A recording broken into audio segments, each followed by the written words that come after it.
When you're finished with all the loops, you're going to take your scissors and you're going to snip all the tops of the loops so that you're just left with a whole bunch of strands. Now we're going to gather the strands and start to trim. First, I'm trimming off the bulk of a lot of this. Don't go too short. You want to give yourself some room. But remember that we're making a dome shape, so the edges are going to be shorter than the top. It's almost like a half a pom-pom. I sped it up here so you could see most of my process, but this will take a little bit of time. So just gradually trim, trim, trim. And then once it gets more manageable, you can brush it off a little bit and start to trim the top as well.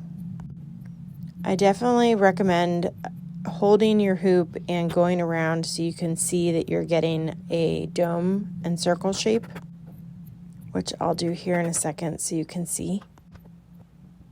But you want those edges to be the shorter part. Make sure that you don't snip your basket handles as you go. And this is real time.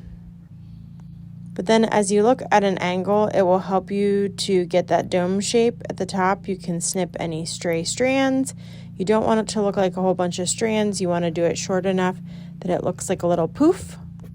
Brush it with your finger, hold it in the sun, and you'll be able to see more of those details. And continue just to snip away at any of the longer strands that are sticking out. Give it a little brush with your finger. You will need a lint brush when you're finished. It's messy business. But as we trim, those strands separate and fluff out.